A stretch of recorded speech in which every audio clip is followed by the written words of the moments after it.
चलो ठीक है। यस। Okay okay. अभी ना हम लोग वर्ल्ड क्लाइमेट स्टार्ट करेंगे। ये हम लोग बचपन में एनसीईआरटी वगैरह में पढ़ते होंगे कि इक्वेटोरियल क्लाइमेट क्या होता है, उसका क्या कंडीशन होता है, सवाना क्लाइमेट क्या है। उसके बाद फिर जैसे हमारा स्टेपे क्लाइमेट कौन सा है, मेडिटेरेनियन क्लाइमेट क्या है। क्लियर है। चाइना टाइप क्लाइमेट हो गया, British type climate, tiger, tundra और एल्पाइन, ये मेन मेजर क्लाइमेट्स है। इस चैप्टर को आज हम लोग देख लेंगे। ये मेंस पर्सपेक्टिव से भी काफी इंपॉर्टेंट है, और पीटी में भी इसमें बीच बीच में क्वेश्चंस आते रहते हैं। क्लियर है। और मेंस में ये बहुत ज्यादा इंपॉर्टेंट टॉपिक है, पीटी में भी है। स्टार्ट करते हैं वर्ल्ड क्लाइमेट को। सबसे पहले मैं बता दूं, ये वर्ल्ड क्लाइमेट हम लोग जो पढ़ रहे वो सिग्निफिकेंस क्यों है, क्यों इंपॉर्टेंट है। देखो, जब भी हम लोग वर्ल्ड के बारे में पढ़ते हैं ना, जैसे सपोज कर लो अभी हम लोग पढ़ रहे हैं कि यूएसए है, यूएसए का इकोनॉमी जो है वो हमारा बहुत स्ट्रांग है।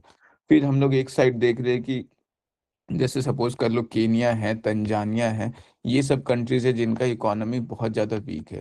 तो ये जो इकोनॉमी स्ट्रांग या इकोनॉमी जो वीक है, इसके पीछे कहीं ना कहीं ज्योग्राफी का, वहाँ का जो ज्योग्राफी है उसका बहुत बड़ा रोल होता है। वो डिफाइन करता है कि किसी भी जगह का क्लाइमेट कैसा होगा।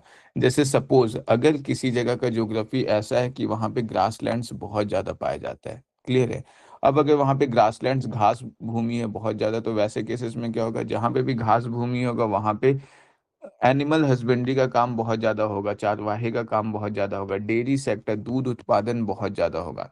इवन जिस जगह पे ग्रासलैंड्स है, वो जमीन जो होता है, घास भूमि जो होता है, वो खेती के लिए भी बहुत ज्यादा अच्छा होता है। तो अगर हम लोग पुराने टाइम में देखें, जब इकोनॉमी जो है कहीं ना कहीं एग्रीकल्चर पे, खेती पे निर्भर था, तो वैसे टाइम में हम लोग को देखने को मिलेगा कि जिस जिस जगह पे हम लोग घास भूमि देखेंगे, वो सब जगह उस टाइम पे काफी ज्यादा फ्लरिश करता रहेगा। जैसे अगर सपोज कर लो हम लोग इंडिया में देखते हैं, तो इंडिया में देखो ये जो घास भूमि है वो कहाँ पे देखने को मिलता है, ये वाला पोर्शन में देखने को मिलता है। तो इस जगह पे हम लोग क्या देखेंगे कि जो भी सिविलाइजेशन है ये सब यहाँ बहुत ज्यादा फ्लरिश किया हुआ है। क्लियर है। क्यों? क्योंकि इसी जगह पे ये खास करके जो यूपी वाला रीजन है, बिहार वाला रीजन है, बंगाल वाला रीजन है, इन जगह पे क्या है, इन जगह पे हम लोग को एग्रीकल्चर बहुत ज्यादा देखने को मिलता है। एग्रीकल्चर बहुत ज्यादा होगा तो फिर वहां पे क्या आएगा, वहां का इकोनॉमी स्ट्रांग होगा, ऐसे जगह का आबादी भी बहुत ज्यादा होगा। वैसे ही अगर हम लोग देखें वर्षा वन क्षेत्र, जो इक्वेटोरियल रेन फॉरेस्ट होता है, ये जो हमारा इक्वेटर है, ये वाला रीजन, तो ऐसे रीजन में क्या है, इस जगह पे बारिश बहुत ज्यादा होगा, बहुत ज्यादा बारिश होता है, लगभग हर दिन बारिश होता है और काफी तेज बारिश होता है। तो जिसकी वजह से यहाँ पे क्या है, पेड़ पौधा जंगल बहुत ज्यादा घना होगा। साथ ही साथ हम लोग को क्या देखने को मिलेगा, ऐसे जगह पर जो है जो कंस्ट्रक्शन एक्टिविटी है, जैसे बिल्डिंग बनाना, रोड बनाना, ये सब बहुत डिफिकल्ट है। तो इस वजह से ऐसे जगह पे, यहाँ पे जो जो कंट्रीज आएंगे, इन कंट्रीज में हम लोग को बहुत ज़्यादा डेवलपमेंट देखने को नहीं मिलता है। जैसे यहाँ पे केनिया हो गया, तंजानिया हो गया, डेमोक्रेटिक रिपब्लिक ऑफ कॉन्गो वगैरह हो गया, इधर ब्राज़ील वगैरह हो गया, ये सब बहुत ज़्यादा डेवलप्ड हम लोग को देखने को नहीं मिलता है। तो इसी बेसिस पे अभी हम लोग ये वर्ल्ड क्लाइमेट जो है ये पढ़ेंगे, क्योंकि जब भी हम लोग किसी भी कंट्री का जब इकोनॉमी पढ़ते हैं, या वहाँ का जब हम लोग देख रहे कि जो हम लोग क्लाइमेटोलॉजी में वेदर पैटर्न वगैरह सब देख रहे हैं, तो उसके हिसाब से हम लोग देखेंगे वहाँ का क्लाइमेट कैसे वेरी करता है। क्लियर है। तो क्लाइमेट हम लोग ऑलरेडी पहले देख चुके, डिटरमिन कि क्लाइमेट क्या होता है, क्या क्या फैक्टर्स होता है जो कहीं का किसी भी रीजन के क्लाइमेट को इम्पैक्ट करता है। यहाँ पे दो सबसे इंपॉर्टेंट फैक्टर जो अभी हम लोग को देखना है वो क्या है, एक तो है हीट, और दूसरा जो है वो है हमारा रेन। हीट और रेन जो है ये डिसाइड करता है किसी भी जगह का क्लाइमेट, जो जलवायु है वो कैसा होगा। क्लियर है। अभी हम लोग सबसे पहले स्टार्ट कर लेते हैं classification of climate.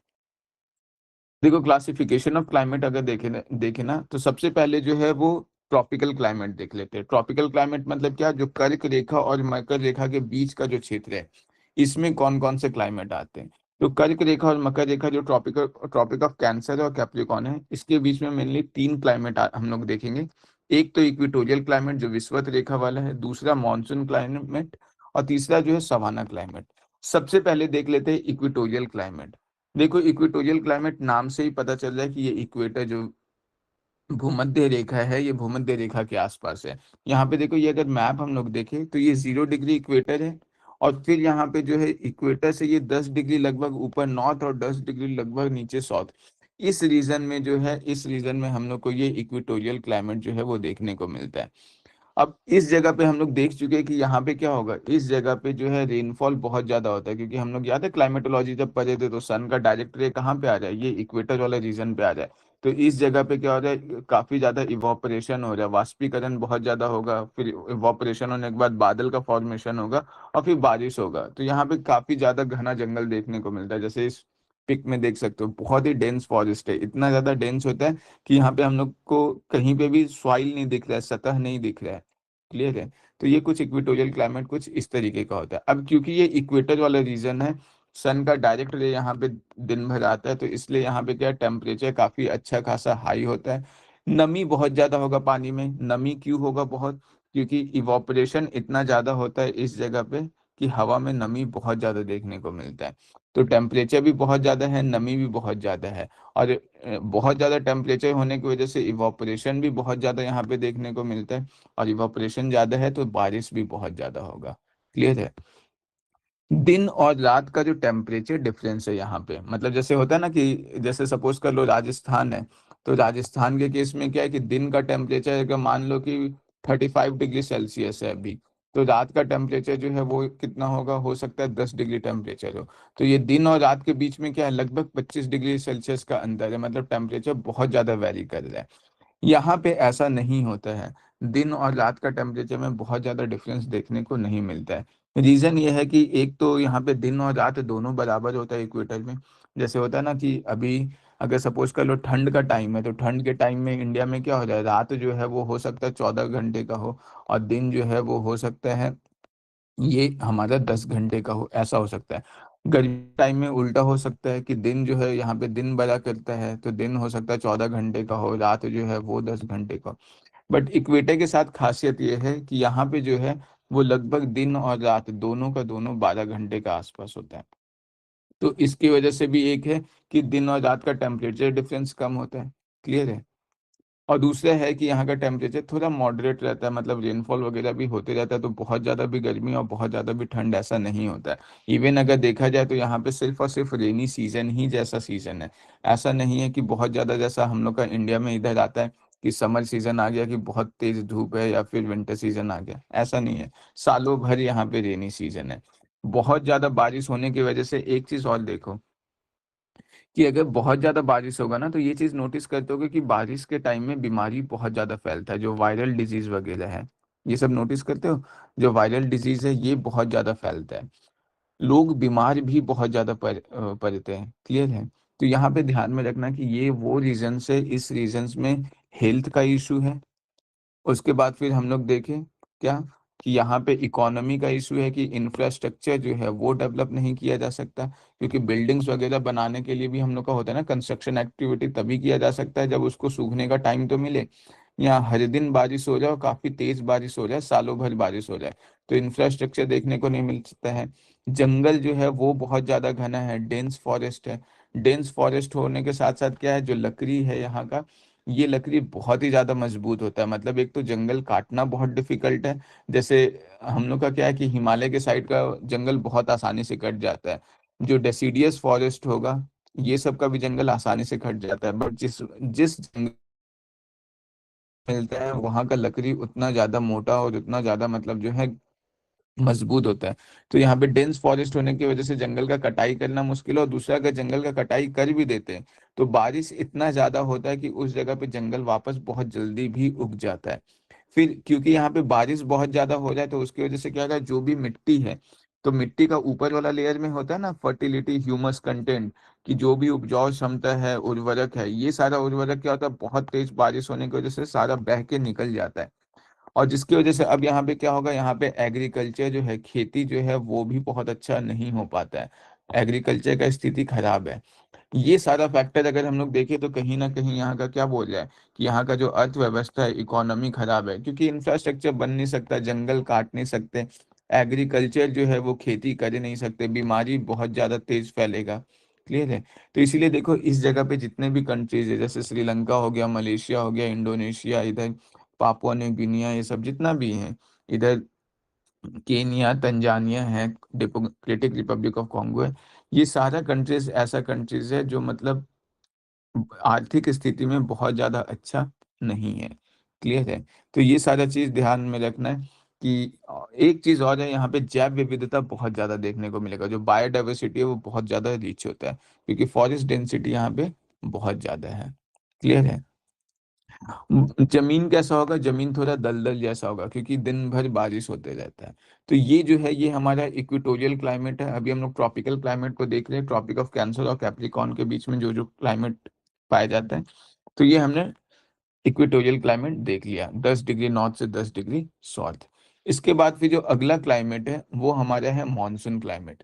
Monsoon climate तो समझते ही होंगे कि ये इंडिया वाला रीजन है। इसको हम लोग जो मानसून है, इस टॉपिक को हम लोग डिटेल में हम लोग पढ़ेंगे जब हम लोग इंडियन ज्योग्राफी पढ़ेंगे। लेकिन फिर भी अभी मानसून का बेसिक बता देता हूँ। जैसे सपोज कर लो, सन का डायरेक्ट रे अभी क्या है कि इस जगह पे आ रहा है, ये ट्रॉपिक ऑफ कैंसर पे कर्क रेखा पर आ रहा है।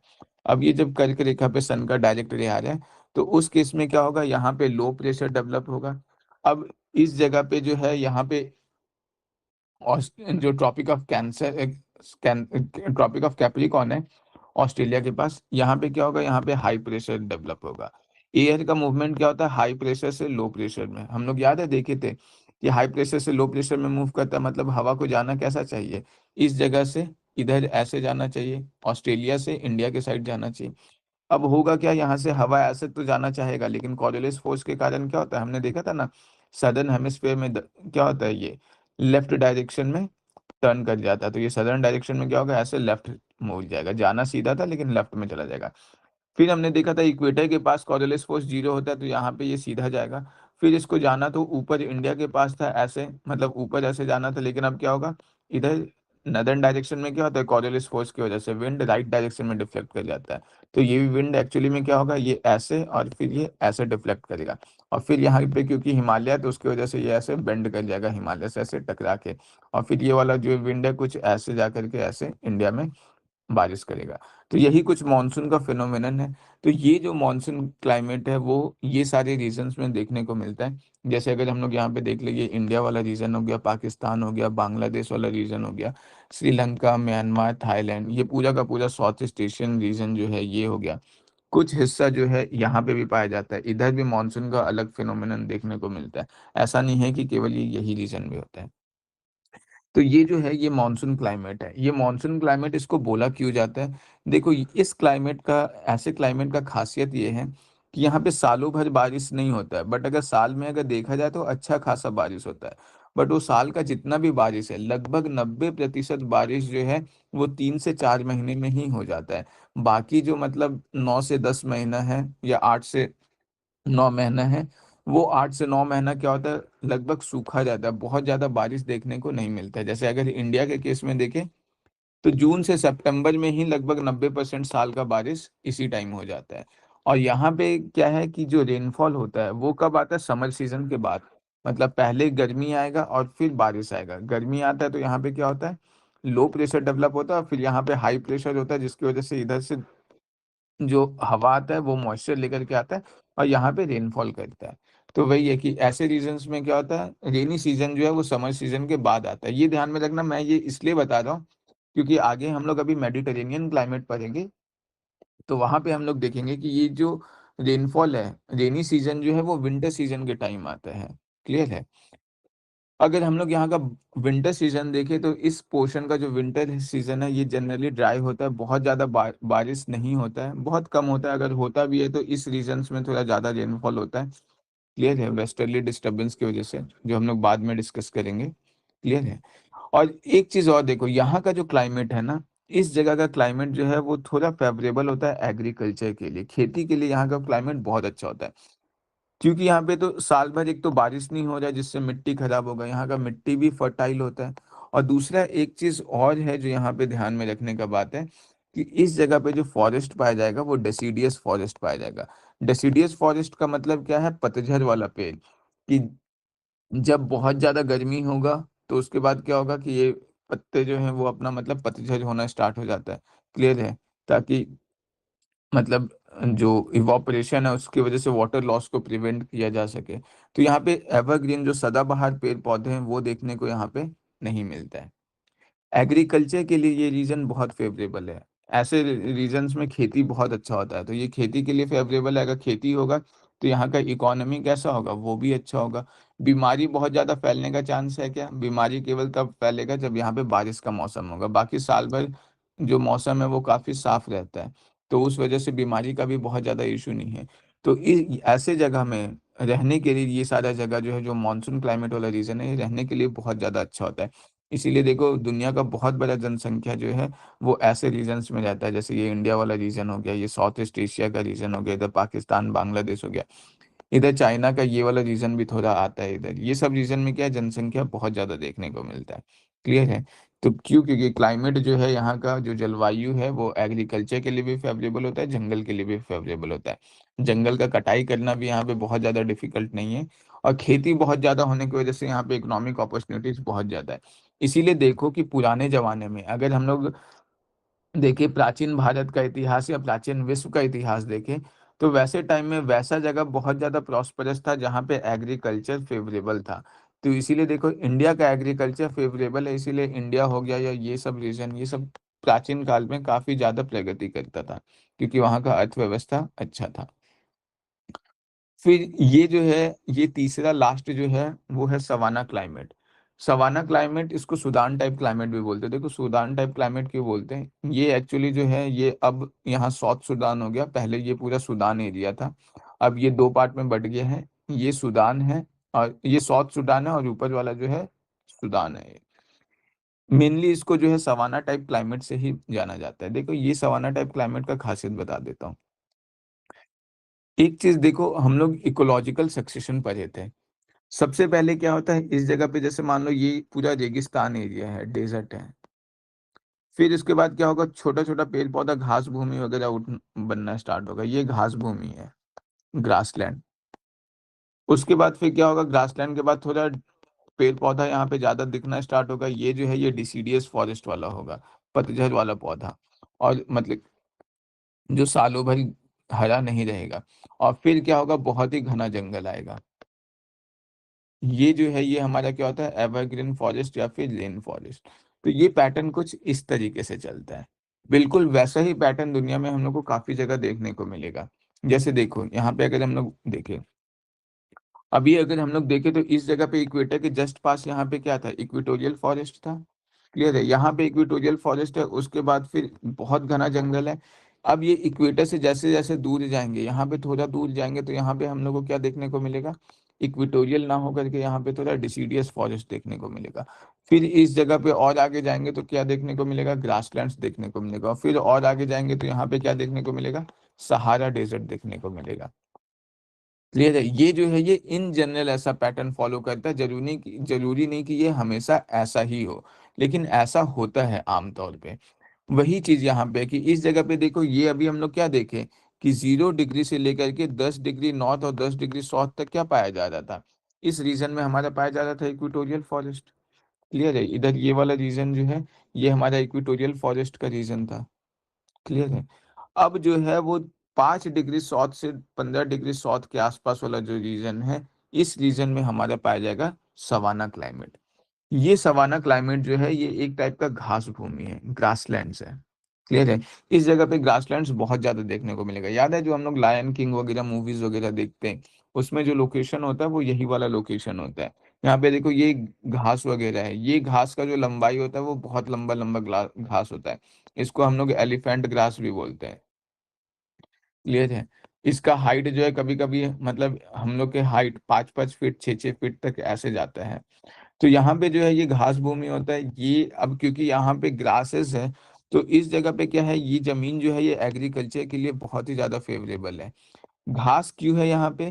क्योंकि रेनफॉल जो है यहाँ पे इतना भी कम नहीं है कि ये एरिया डेज़र्ट जैसा हो, और इतना भी ज़्यादा नहीं है कि बहुत ज़्यादा घना जंगल हो। तो यहाँ पे ग्रासेस ज़्यादा पाया जाएगा।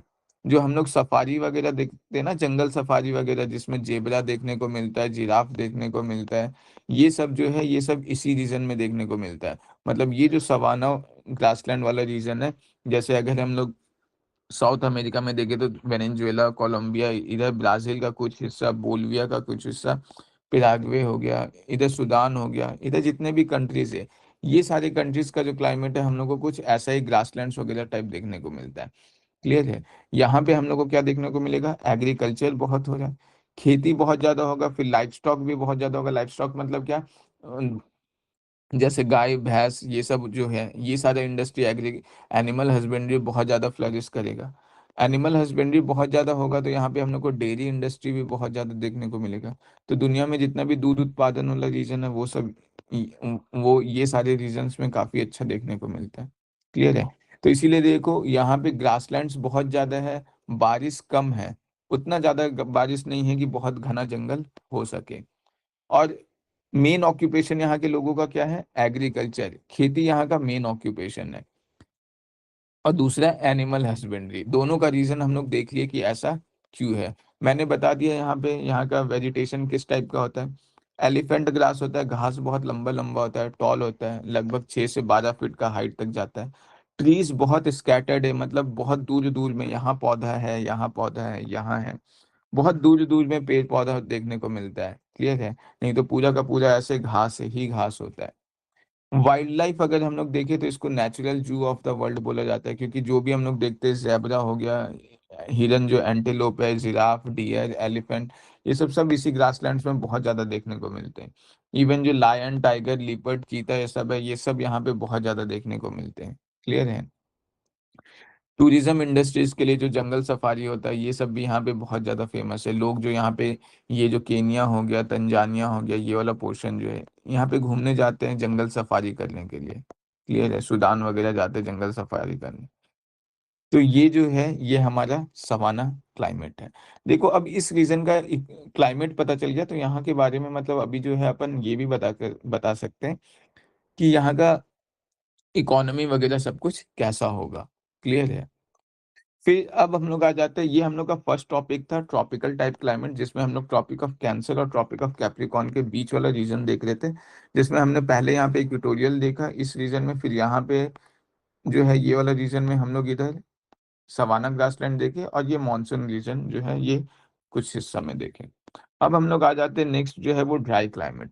ड्राई क्लाइमेट में हम लोग दो टाइप का ड्राई क्लाइमेट मतलब सूखा जलवायु, दो तरीके का देखेंगे। एक तो वो ड्राई क्लाइमेट जो गर्म है और सूखा है, दूसरा वो जो गर्म नहीं है। क्लियर है? जो स्टेपे क्लाइमेट है, उसको हम लोग देखेंगे। ड्राई क्लाइमेट का सिंपल सा मतलब है कि वहाँ का हवा में नमी बहुत कम होगा, उस जगह पे बारिश बहुत कम होगा। तो अभी हम लोग सबसे पहले जो है वो ड्राई क्लाइमेट को देख लेते हैं। ड्राई क्लाइमेट में पहला जो हम लोग देखेंगे वो है हॉट डेजर्ट क्लाइमेट।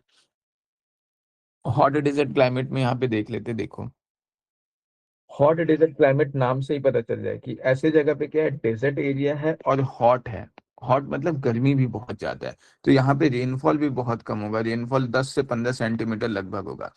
रेनफॉल बहुत कम होगा, और ये जो है जैसे ये सहारा डेजर्ट हो गया, अरेबियन हो गया, इधर थार डेजर्ट हो गया, ये सब जगह पे हॉट डेजर्ट क्लाइमेट पाया जाता है। यहाँ का देखो खासियत क्या है, ये चीज ध्यान में रखना। यहाँ पे जो बारिश है ना वो बहुत कम होता है, और साल में मतलब जब भी बारिश होगा, मान लो 5 से 10 मिनट के लिए ही जब भी बारिश हो जाए, तो ये जो बारिश होता है बहुत ही हैवी होता है। क्लियर है? ऐसे तो बारिश बहुत कम होगा, लेकिन जब भी होगा थोड़ी देर के लिए सही, 5 से 10 मिनट के लिए सही, रेनफॉल बहुत हैवी होता है। और ये जो रेनफॉल होता है, इसमें थंडर और लाइटनिंग दोनों होता है। क्लियर है? अगर थंडर और लाइटनिंग का कॉन्सेप्ट क्लियर नहीं है तो पहले वाला लेक्चर से एक बार देख लेना। क्लियर है? वहां पे मैंने अच्छे से बता रखा है, तो अच्छे से समझ पाओगे। बेसिक सा बता देता हूँ यहाँ पे कि यहाँ पे जब भी कम रेन जो है वो बहुत ओकेजनली होता है और थंडर और लाइटनिंग के साथ होता है। उसका रीजन क्या है कि बहुत कम देर में यहाँ पे बहुत ज्यादा इंटेंस इवापोरेशन होता है। और जब बहुत ही ज्यादा इवापोरेशन होगा, जैसे मान लो ये सहारा डेजर्ट के आसपास वाला एरिया में बहुत ही ज्यादा इवापोरेशन हो जाए, अगर बहुत ही ज्यादा इवापोरेशन होगा और बहुत कम टाइम के लिए होगा, तो वैसे केसेस में क्या होता है कि क्लाउड्स जो है बहुत ऊपर हाइट तक बनता है, क्यूमुलो निम्बस क्लाउड बनता है बहुत हाइट तक, और ये फिर सडन जो है एक ही साथ रेनफॉल क्लाउड बस्ट होता है और एक ही साथ रेनफॉल होता है। तो क्या होता है, बहुत शॉर्ट ड्यूरेशन में बहुत ज्यादा रेनफॉल होता है, हैवी रेनफॉल होता है यहाँ पे। बट ध्यान में रखना, ये 5 से 10 मिनट के लिए ही ऐसे हो जाए, या मैक्स टू मैक्स 15 मिनट के लिए हो जाए, और वो भी साल में बहुत कम टाइम हो जाए, 2 4 बार हो गया तो हो गया। वैसा कोई बहुत रेनफॉल यहाँ पे नहीं होता है। क्लियर है?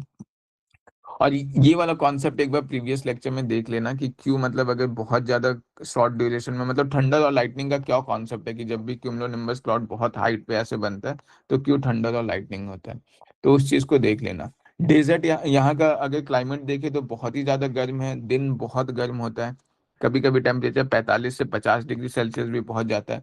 और जो रात है वो बहुत ही ज़्यादा ठंडा होता है।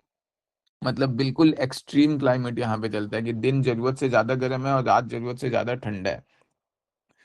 अगर हम लोग इसका डिस्ट्रीब्यूशन देखें तो यहाँ पे देखो, ये जो है ये यहाँ पे सहारा डेजर्ट है। ये अगर हम लोग अमेरिका में देखें तो यहाँ पे हम लोग का अरिजोना डेजर्ट, मोजावे डेजर्ट, कोलोराडो डेजर्ट, ये सब देखने को मिलता है। ये जो एटाकामा डेजर्ट है दुनिया का सबसे ज्यादा सूखा डेजर्ट है, driest desert of the world बोलते हैं। एक चीज और देखो, ये जो डेजर्ट एरियाज है, ये सारा डेजर्ट एरिया कहाँ पे देखने को मिल रहा है? याद आ रहा है हम लोग ओशन करेंट्स पढ़े थे।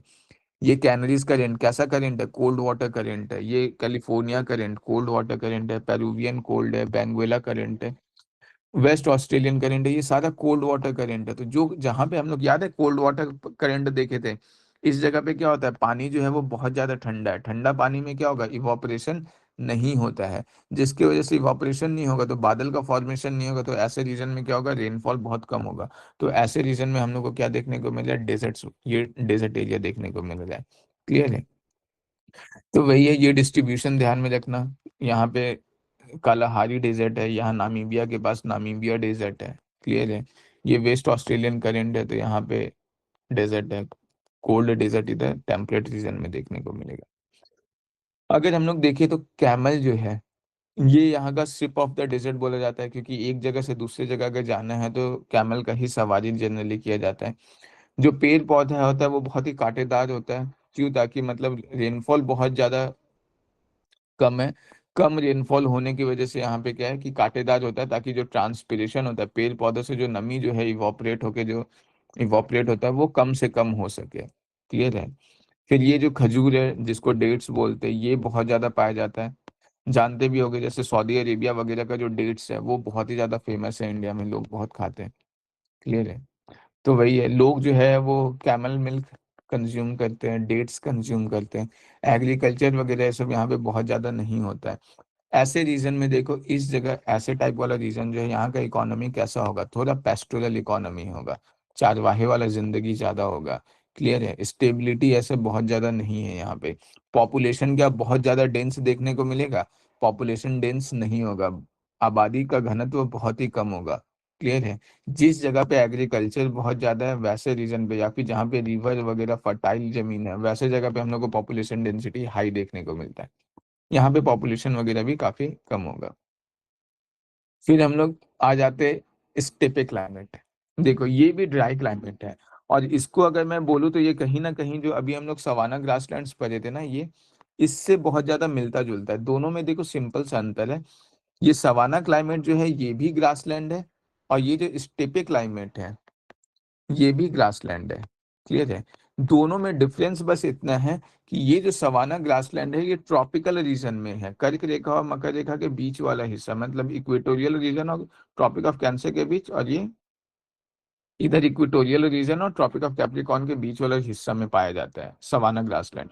मतलब अगर सपोज कर लो, जब ट्रॉपिकल रीजन में ग्रासलैंड मिलेगा तो उसको सवाना ग्रासलैंड बोलेंगे, और जब टेम्परेट रीजन में ग्रासलैंड मिलेगा, ये जो टेम्परेट रीजन है, तब इसको हम लोग क्या बोलेंगे, इस रीजन पे जो ग्रासलैंड मिल जाए टेम्परेट रीजन में, इसको हम लोग स्टेपे क्लाइमेट बोलेंगे। क्लियर है? अब देखो बहुत सारा, बस इसी कॉन्सेप्ट पे आप बहुत कुछ पता कर सकते हो।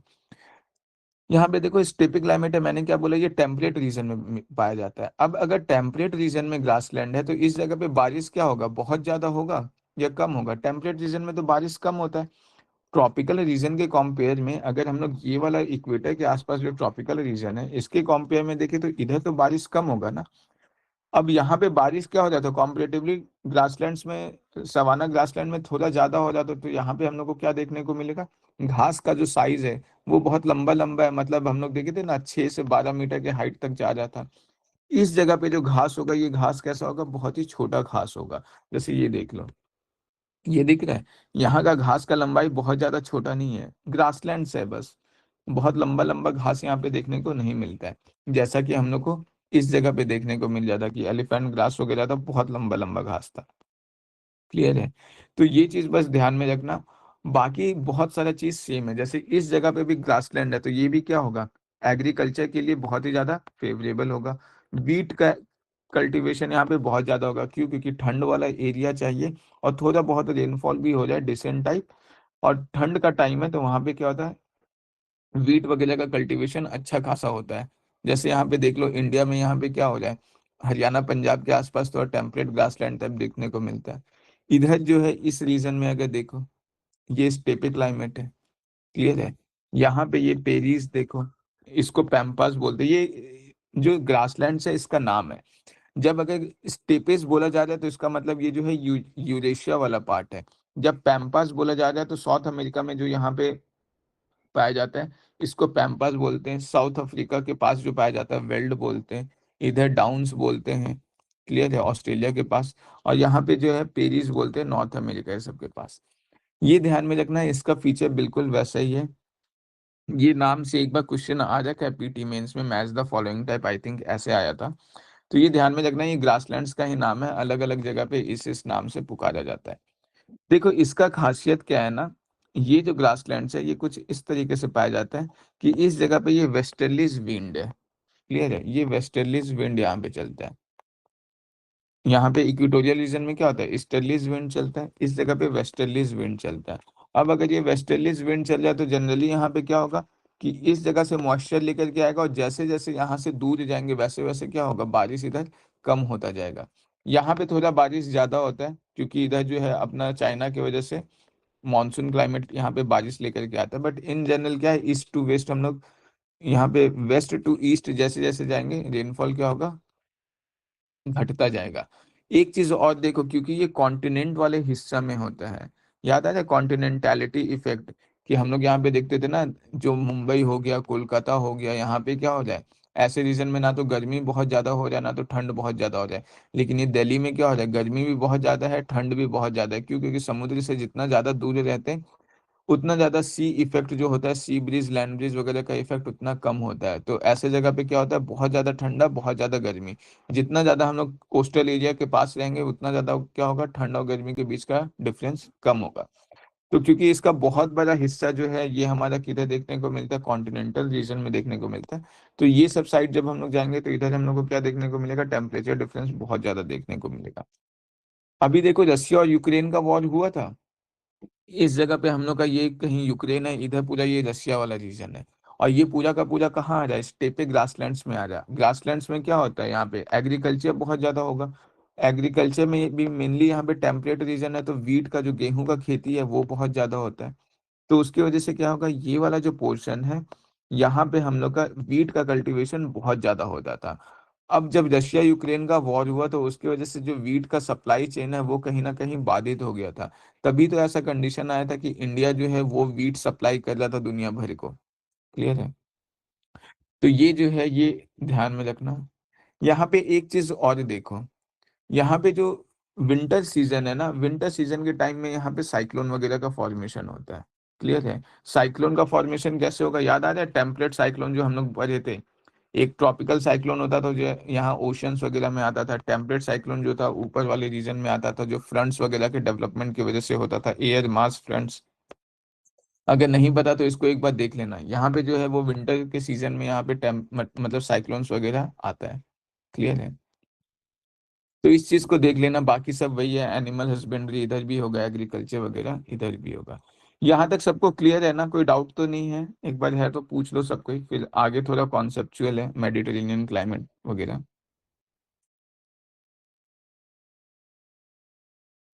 किसी को नहीं है डाउट?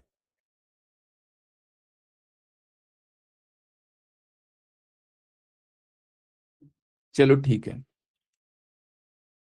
आ जाओ। अभी जो है नेक्स्ट हम लोग स्टार्ट करते हैं मेडिटेरेनियन क्लाइमेट। ये बहुत ही ज्यादा इंपॉर्टेंट है और थोड़ा कॉन्सेप्चुअल भी है। देखो सबसे पहले यहाँ पे ध्यान में रख लो, ये मेडिटेरेनियन क्लाइमेट जो है ना ये किस जगह पे है। ये हम लोग को देखने को मिलता है, अगर हम लोग वर्ल्ड मैप यहाँ पे देखें तो ये 30 से 40 डिग्री नॉर्थ साउथ ऊपर और 30 से 40 डिग्री नॉर्थ साउथ नीचे।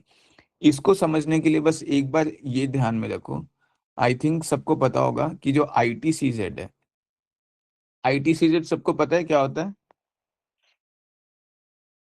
देखो अगर हम लोग ये बनाते हैं ना,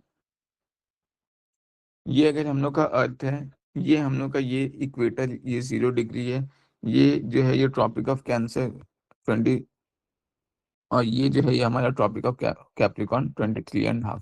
ठीक है। अब यहाँ पे देखो, जब सन का डायरेक्ट रे इस जगह पर आएगा तो क्या होगा, ITCZ हमारा क्या होता है, यहाँ पे आ जाता है, इंटर ट्रॉपिकल कन्वर्जेंस जोन। ये ITCZ क्या है, इस जगह पे अगर सन का डायरेक्ट रे आ रहा है मतलब इस जगह पे क्या है, लो प्रेशर है। लो प्रेशर है मतलब बाकी जगह से क्या होगा, हाई प्रेशर से हवा इधर आना स्टार्ट हो जाएगा। क्लियर है, इस जगह पे आना स्टार्ट होगा। तो जो स्टर्लीज हम लोग देखते हैं कि जो स्टर्लीज नॉर्मल टाइम पे जब हम लोग पढ़ते तो वो क्या होता है, हम लोग मान के चलते हैं इक्वेटर पे लो प्रेशर है, तो क्या होता है, लो प्रेशर यहाँ पे है तो चारों तरफ से हवा क्या होगा, इधर इक्वेटर के साइड आना स्टार्ट होता है। तो जब सन का डायरेक्ट रे जिस जगह पे आएगा उसी जगह को हम लोग ITCZ बोलते हैं। मतलब अभी सन का डायरेक्ट रे जो है इक्वेटर में कब आता है, मार्च के टाइम पे और सितंबर के टाइम पे, तो लो प्रेशर यहाँ पे है, ITCZ यहाँ पे होगा। अभी जब जून का टाइम आता है, जून के टाइम में क्या होता है, इंडिया में यहाँ पे गर्मी होता है, तो ITCZ यहाँ पे क्या आ गया, ट्रॉपिक ऑफ कैंसर पे आ गया। फिर दिसंबर के टाइम में क्या होता है, सन का डायरेक्ट रे हम लोग का इस जगह पे देखने को मिलता है, तो ITCZ हमारे कहाँ आ जाएगा, यहाँ आ जाएगा। मतलब जो हम लोग हेडलेस सेल, फेरल सेल ये सब देखते हैं ना, मैंने पहले भी बताया था कि जो हम लोग हेडलेस सेल, फेरल सेल वगैरह देखते हैं, वो हम लोग मान के चलते हैं कि इक्वेटर पे ही हमेशा लो प्रेशर है। ये जो है, ये जो सेल है ये लगातार ऊपर नीचे ऐसे मूव करते रहता है। मतलब जो हम लोग ऐसे ये देख रहे हैं ना कि एक यहाँ से ऐसे राइज किया लो प्रेशर की वजह से, फिर एक ऐसा सेल बनाता है, फिर एक ऐसा सेल और फिर ऐसा सेल बनाता है। ये सेल जो है ये अपना पोजीशन जो है वो शिफ्ट करते जाता है ऊपर नीचे लगातार, डिपेंड करता है कि लो प्रेशर किस जगह पर है। क्लियर है, ये वाला पोर्शन सबको समझ में आ जाए क्या, कोई ऐसा जिसको यस। समझ में नहीं आ जाए तो बता दो। कि जैसे जैसे मतलब सन का डायरेक्ट रेस अलग अलग एरिया पे आएगा वैसे वैसे जो है ITCZ जो है अपना पोजीशन चेंज करेगा। क्लियर है, मतलब जरूरी नहीं कि हमेशा इक्वेटर पे ही लो कन्वर्जेंस जोन हो, वो हो सकता है ट्रॉपिक ऑफ कैप्रिकॉर्न पे हो, ट्रॉपिक ऑफ कैंसर पे हो, या इन दोनों के बीच में कहीं पे भी हो। सन का रे क्या होता है, धीरे धीरे यहाँ से ऊपर शिफ्ट करता जाता है, फिर ऊपर से वापस ये जो है नीचे आना स्टार्ट होगा, फिर नीचे और नीचे जाएगा, और फिर ये नीचे से वापस से धीरे धीरे ऊपर जाएगा, ऐसे होते रहता है। क्लियर है, तो बस यही वाला कॉन्सेप्ट समझना है कि अगर सपोज कर लो यहाँ पे सन का डायरेक्ट रे यहाँ पे आ जाए तो ये ईस्टर्लीज अभी इधर है। अगर सन का डायरेक्ट रे जो है वो ट्रॉपिक ऑफ कैंसर पे आ जाए तो ईस्टर्लीज यहाँ पे चला गया, तो वेस्टर्लीज क्या होगा, थोड़ा और ऊपर चला जाएगा, नहीं, और फिर ईस्टर्लीज और ऊपर चला जाएगा। क्लियर है, अगर सन और इधर जो है वो ज्यादा पोर्शन तक स्टेलिस वगैरह ऐसा रहेगा। अगर सपोज कर लो ऐसा हो जाए कि सन का डायरेक्ट रे अभी यहाँ पे आ जाए, इक्वेटर पे आ जाए, तो हो सकता है ईस्टर्लीज हम लोग का, सन का डायरेक्ट रे इक्वेटर पे आ जाए तो हो सकता है वेस्टर्लीज कुछ इस रीजन में हो। अब क्या होगा, सन का डायरेक्ट रे मान लो कि हमारा ट्रॉपिक ऑफ कैप्रिकॉर्न पे आ जाए तो वेस्टर्लीज क्या होगा, थोड़ा नीचे आ जाएगा ना। ये चीज ध्यान में रखना। ये बात समझ में आया यस सबको, सर। अगर नहीं आया होगा तो बताना, ठीक है, क्योंकि इसी के बेसिस पे मेडिटेरेनियन क्लाइमेट समझ में आएगा। चलो ठीक है, अब स्टार्ट करते हैं मेडिटेरेनियन क्लाइमेट। देखो मेडिटेरेनियन क्लाइमेट के साथ खासियत क्या है ना, ये जो है ये पोर्शन देखो ये कौन सा है, ये है यहाँ पे, इस जगह पे हम लोग का क्या होता है, सब ट्रॉपिकल हाई प्रेशर जोन है, यहाँ पे तो हम लोग का ट्रॉपिक ऑफ कैंसर पास कर रहा है। इस ये वाला रीजन जो है ये हमारा क्या है, सब ट्रॉपिकल हाई प्रेशर जोन है, और इधर ये वेस्टर्लीज वाला पोर्शन है। इसी के आसपास वाला जो रीजन होता है 40 डिग्री नॉर्थ और 40 डिग्री साउथ के आसपास, इस रीजन में हम लोग को मेडिटेरेनियन क्लाइमेट देखने को मिलता है। इसका खासियत ये है कि यहाँ पे देखो इस जगह पे, इस जगह का खासियत ये है कि यहाँ पे विंटर में रेनफॉल होता है। क्लियर है, विंटर में रेनफॉल होता है। अब ये मैं बताता हूँ ये विंटर में यहाँ रेनफॉल क्यों होता है। देखो ये वाला जो पोर्शन है ना, 30 डिग्री से लेकर के 30 डिग्री नॉर्थ साउथ से लेकर के अगर हम लोग देखें 60 डिग्री नॉर्थ साउथ के आसपास, तो ये वाला रीजन में क्या होता है, हम लोग को विंटर रेनफॉल देखने को मिलता है। क्लियर है, सॉरी ये वाला रीजन में हम लोग को क्या देखने को मिलता है, वेस्टर्लीज देखने को मिलता है। अब जब वेस्टर्लीज है, वेस्टर्लीज मतलब क्या, ये जो विंड है ये वेस्ट से ईस्ट में आ जाए ऐसा, तो इधर कोस्टल एरियाज में क्या करेगा, ये इधर रेनफॉल लेकर के आएगा। क्लियर है, ये वेस्टर्लीज चल रहा है। अभी क्या होता है, ये विंटर सीजन में क्या होता है, जो वेस्टर्लीज है, सन का डायरेक्ट रे क्या हो गया विंटर सीजन में, सन का डायरेक्ट रे यहाँ कहीं इस जगह पे ऑस्ट्रेलिया के आसपास आ जाए, सन का डायरेक्ट ट्रॉपिक ऑफ कैंसर यहाँ, कैप्रिकॉर्न यहाँ है। तो जिसकी वजह से क्या है कि जो वेस्टर्लिस पहले मान लो इस जगह पे था ना, वो वेस्टर्लिस शिफ्ट करके कहाँ आ गया, थोड़ा नीचे आ गया। समझ में आ रहा है? ये वेस्टर्लिस जो यहाँ पे नॉर्मल होता था जब सन का डायरेक्ट रे इक्वेटर पे आता था, वो वेस्टर्लिस क्या हुआ, जब सन का डायरेक्ट रे यहाँ पे आने लगा, ऑस्ट्रेलिया वाले पोर्शन पे आने लगा, ये थोड़ा नीचे आने लगा, तो उसकी वजह से सन का डायरेक्ट रे क्या आ गया, यहाँ थोड़ा वेस्टर्लिस क्या आ गया, थोड़ा नीचे आ गया। इसको फिर से बता देता हूँ। जब सन का डायरेक्ट रे ये इक्वेटर वाले पोर्शन पे आ जाता, तो मान लो यहाँ पे क्या हो जाता, वेस्टर्लिस थोड़ा ऊपर जा जाता, क्लियर है, इस जगह पे आ जाता। अब क्या हुआ, सन का डायरेक्ट रे क्या हो गया, ये ट्रॉपिक ऑफ कैप्रिकॉर्न पे आने लग गया। तो उसकी वजह से ये वेस्टर्लिस क्या होगा, ये भी थोड़ा नीचे होगा। क्यों? क्योंकि आईटीसीजेड पहले यहाँ पे था, अब आईटीसीजेड कहाँ हो गया, यहाँ पे हो गया। तो ईस्टर्लीज अब थोड़ा और नीचे बनेगा ये, और वेस्टर्लीज क्या होगा, थोड़ा इधर बन जाएगा। तो अब जो सन का डायरेक्ट रे है वो कहाँ पे आ जाए, इस जगह पे आ जाए। तो इसी वजह से क्या होता है कि सॉरी, मतलब वेस्टर्लीज कहाँ पे आ जाए, यहाँ पे आ जाए। अब वेस्टर्लीज जब इस जगह पे आ जाए, तो इस जगह पे क्या होगा, कोस्टल रीजन में ये रेन लेकर के आएगा और इधर रेनफॉल करेगा। क्लियर है? तो ये इस पोर्शन में रेनफॉल कब होगा, जब इंडिया में विंटर सीजन होगा। उसी तरीके से यहाँ पे रेनफॉल कब होगा, जब इधर इधर विंटर सीजन होगा और इंडिया में समर सीजन होगा। सेम वैसे ही कॉन्सेप्ट चलेगा। तो ये चीज ध्यान में रखना है कि विंटर सीजन में यहाँ पे रेनफॉल क्यों होता है, क्योंकि नॉर्मली अगर वर्ल्ड में हम लोग देखें तो रेनफॉल हम लोग को क्या देखने को मिलता है कि पहले समर सीजन आएगा और समर सीजन के बाद फिर रेनफॉल होगा, या समर सीजन में ही रेनी सीजन आता है। मेडिटेरेनियन में समझ में आया कि क्यों, मतलब जो है विंटर सीजन के टाइम पे रेनफॉल होता है, क्योंकि विंटर सीजन के टाइम में सन का डायरेक्ट रे यहाँ आ रहा है, तो वेस्टर्ली जो है वो अपना थोड़ा साउथवर्ड शिफ्ट कर जाता है, यहाँ से वो इधर आ जाता है, इधर से वो इधर आ जा रहा है। क्लियर है? तो ये रीजन है। दूसरा देखो एक और है कि यहाँ का जो समर सीजन होता है, ये समर सीजन जो होगा, ये समर सीजन यहाँ पे ड्राई होता है, बिल्कुल कोई बारिश नहीं होता है। क्योंकि समर सीजन में क्या है, सन का डायरेक्ट रे कहाँ पे आ जाता है, नॉर्मल अगर सपोज कर लो ये इस जगह पे इक्वेटर है, अगर ये इक्वेटर यहाँ पर है, ये इक्वेटर यहाँ पे है, तो मान लो हाई प्रेशर एरिया कहाँ पे है, ये वाला एरिया जो है वो क्या है, हाई प्रेशर एरिया होता है, हाई प्रेशर वाला जोन होता है, सब tropical high pressure zone. Clear है? अब क्या हो गया, अब सन का डायरेक्ट रे यहाँ पे आने स्टार्ट हो गया, थोड़ा ट्रॉपिक ऑफ कैंसर के पास। तो वैसे में क्या होगा, हाई प्रेशर एरिया जो है वो भी थोड़ा क्या होगा, नॉर्थवर्ड शिफ्ट करेगा, थोड़ा ऊपर शिफ्ट कर गया। तो अब ये हाई प्रेशर कहाँ आ गया, इस पोर्शन में आ गया।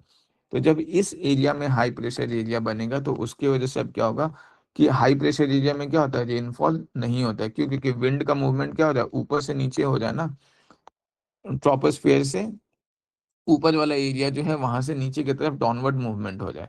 तो उसकी वजह से क्या होगा, क्लाउड्स फॉर्मेशन नहीं होता, और ये जो समर सीजन में ऐसा होता है, और इसलिए इस सीजन में ये बिल्कुल ड्राई होता है, कोई भी बारिश नहीं होता है, क्योंकि सबसाइडिंग एयर है। देखो यहाँ साफ साफ लिखा हुआ है, विंटर सीजन जो है वेस्टर्लीज क्या होता है, इक्वेटर की तरफ शिफ्ट कर जाता है, और इक्वेटर की तरफ शिफ्ट करने की वजह से यहाँ पे वेस्टर्लीज विंड जो है रेनफॉल लेकर जाता है।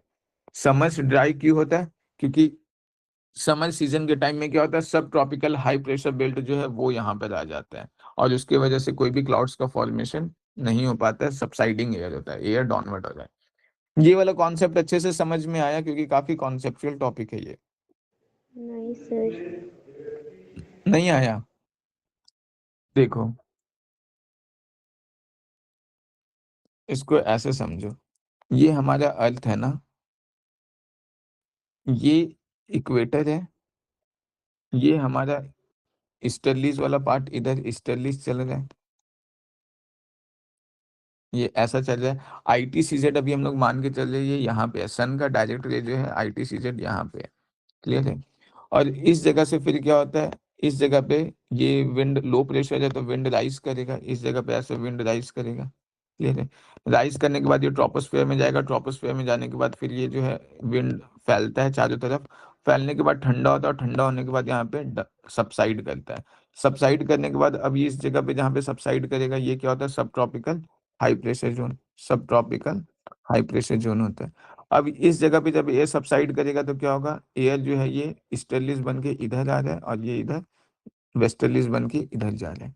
क्लियर है?